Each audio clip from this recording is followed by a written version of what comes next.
अस्सलाम वालेकुम। मेरा नाम मोहम्मद शुएब है और आप देख रहे हैं शेबी बिटकॉइन यूट्यूब चैनल। आज के दिन मेरा टॉपिक बिटकॉइन का एनालिसिस करना है। बिटकॉइन के हीट मैप को, लिक्विडेशन मैप को डिस्कस करेंगे और टॉप अल्टकॉइन के एंट्री जोन में आपको बताऊंगा, क्योंकि अल्टकॉइन जो है काफ़ी ज़्यादा ब्लीड कर रहे हैं। तो कहाँ पर आप नई एंट्री बना सकते हैं उस चीज़ को डिस्कस करेंगे। मार्केट की कुछ रैंडम न्यूज़ हैं, कुछ रैंडम एनालिसिस है, वो सारे मैं आपसे शेयर करूँगा।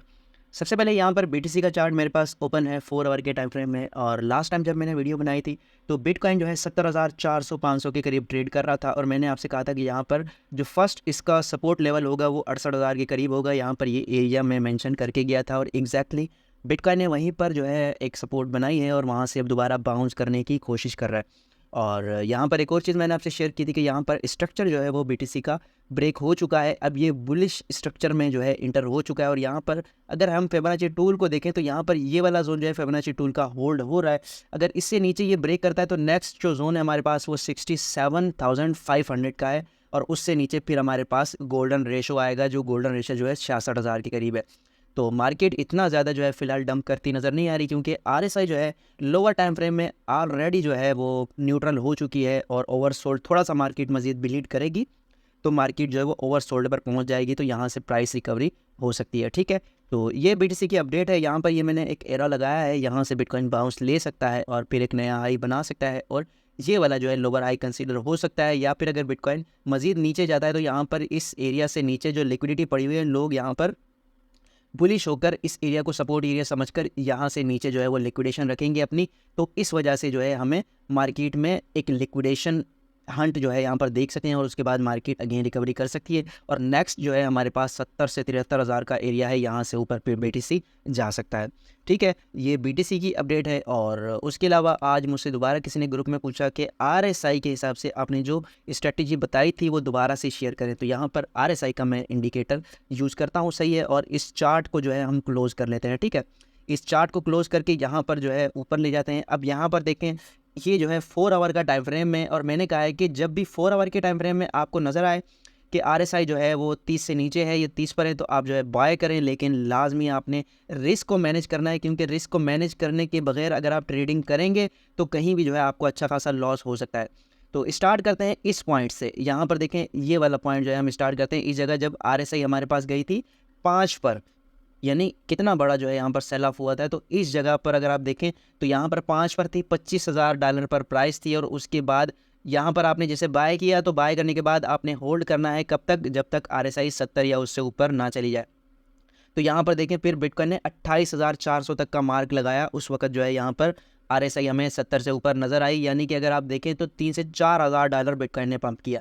फिर अगेन यहाँ पर जो है बिटकॉइन की आरएसआई 30 से नीचे आई, तो यहाँ पर भी देखें, यहाँ पर नीचे अगर आपने जब बाय किया तो इस जगह जो है बिटकॉइन ने मजीद पंप किया और 27,500 पर गई, सही है। और उसके बाद यहाँ पर जब आपने बाय किया तो यहाँ पर ये वाला पॉइंट था 26,000 का, और जब नेक्स्ट बिटकॉइन की प्राइस गई है यहाँ पर 82 पर आरएसआई, तो यहाँ पर देखें 28,000 की प्राइस। यानी बिटकॉइन जब भी आरएसआई 4 आवर के टाइम फ्रेम में ओवर सोल्ड करता है तो उसके बाद जब दोबारा से ओवरबॉट होती है तो उसमें आपको 2 से 3 हज़ार डॉलर की बिटकॉइन की मूवमेंट जो है वो नज़र आ जाती है। अच्छा, यहाँ पर देखें, फिर अगेन आरएसआई नीचे आई तो आपने बाय कर लिया 27 पर। यहाँ पर बिटकॉइन कहाँ पर हमें नज़र आ रहा है, 26,700 पर।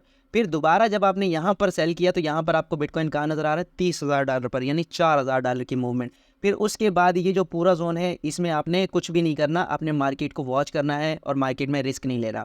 फिर अगेन यहाँ पर आरएसआई आई हमारे पास इस जगह 26 पर, तो फिर यहाँ आपने अगेन बाय किया। लेकिन अब यहाँ पर जो है ये चीज़ समझने वाली है, ये चीज़ मैं आपको समझाना चाहता हूँ कि यहाँ पर जब आपने रिस्क लिया इस जगह, देखिए यहाँ पर रिस्क लिया, आरएसआई ओवरसोल्ड हुई 34,000 और उसके बाद गई 37,900 पर।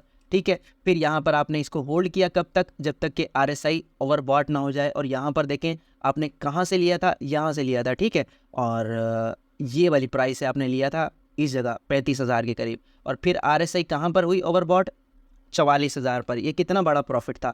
तो इसी तरह आपने जो है मतलब कि स्ट्रेटजी को अपनाना है। जैसे यहाँ पर मार्केट ने क्रैश किया अच्छा खासा, तो यहाँ पर देखें आरएसआई हमें 30 पर नज़र आ रही है। एक ये चीज़ हो सकती है आपके साथ, इसमें आपने या तो स्टॉप लॉस लगाना है या फिर मैनेज करना है। जैसे यहाँ पर आरएसआई आई 30 से नीचे, ठीक है, आपने यहाँ पर बाय कर लिया बिलफर्स की, यार अब यहाँ पर जो है मैं बाय कर लूँ, और उस वक्त जो है आरएसआई इस जगह थी। ठीक है, लेकिन यहाँ पर क्या हुआ, मार्केट अगर ज़्यादा दिन कंसोलिडेशन करे तो आरएसआई न्यूट्रल हो जाती है और उसके बाद मार्केट सडन ड्रॉप कर जाती है। तो आपने देखना है, अगर मार्केट ज़्यादा ही दिन कंसोलिडेशन कर रही है तो फिर आपने लाजमी नीचे स्टॉप लॉस लगाना है, क्योंकि आरएसआई न्यूट्रल हो जाएगी तो फिर उसके डंप करने के चांसेस ज़्यादा हो सकते हैं। अच्छा, फिर उसके बाद मार्केट दोबारा जो है नीचे आई, आरएसआई 30 पे आई इस जगह पर, ठीक है, इस जगह आई, आपने यहाँ पर भी बाय कर लिया कि यार आरएसआई 30 पे है तो मैं बाय कर लेता हूँ। उसके बावजूद मार्केट ने थोड़ी बहुत रिकवरी की और उसके बाद मार्केट दोबारा से डंप कर गई, ठीक है। तो यहाँ पर एक और चीज़ नोट करने वाली कि यहाँ पर आरएसआई जो है बिल्कुल 30 के आसपास है, 29, 30, 28, लेकिन यहाँ जब दोबारा आरएसआई गई कितने पर, 21 पर, तो ये एक स्ट्रॉन्ग सेल ऑफ था। यहाँ पर इस जगह स्ट्रॉन्ग सेल ऑफ था। जब स्ट्रॉन्ग ओवरसोल्ड होती है तो मार्केट में वो एक स्ट्रॉन्ग अपॉर्चुनिटी हमारे लिए होती है, ठीक है।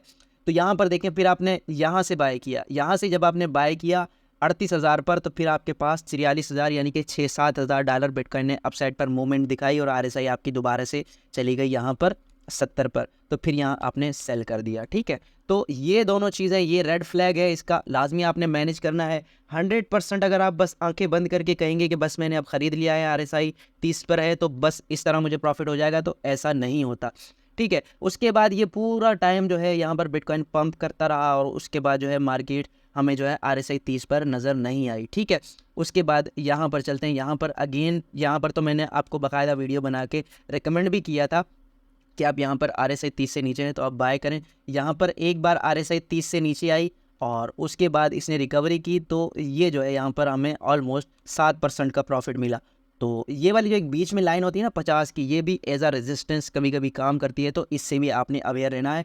और एक बात मैं आपको बता दूं, हर चीज़ होती है प्रैक्टिस से। जितनी आप प्रैक्टिस करेंगे उतना आपका तजर्बा भी बढ़ता जाएगा और आप सीखते भी जाएंगे, ठीक है। उसके बाद आ जाते हैं यहाँ पर, जब आरएसआई ने एक तो यहाँ डबल बॉटम बनाया जो कि एक बुलिश पैटर्न है, और यहाँ पर आरएसआई 30 पर थी, बिलफर्ज आपने यहाँ से बाय किया, ठीक है, यहाँ से आपने ख़रीदा और उसके बाद आप चले गए यहाँ पर, जब आरएसआई गई 70 पर 4 आवर के टाइम फ्रेम में, तो यहाँ पर आपने 17% का प्रॉफिट बनाया। तो इस तरह से आपने इसमें बाइंग करनी है। कई बार जो है आपका स्टॉप लॉस भी हिट हो सकता है, इस चीज़ को लाजमी आपने जहन में रखना है, और कई बार जो है आप प्रॉफिट में रहेंगे, यानी 70 to 80% आपकी जो है विन विन रेशो हो सकता है। उसके अलावा मार्केट के जो है डाउन साइड के लिक्विडेशन और अपसाइड के लिक्विडेशन एरिया की बात करते हैं। मार्केट ने डंप किया है और उसके बाद रिकवरी की है, तो 68,000 तक जो है सफाया कर दिया है लिक्विडेशन का। अब यहाँ पर जो मैक्सिमम लिक्विडेशन एरिया है वो 67,000 का है और ऊपर की तरफ लोग अब मार्केट में शॉर्ट्स करते हुए नजर आ रहे हैं, ठीक है।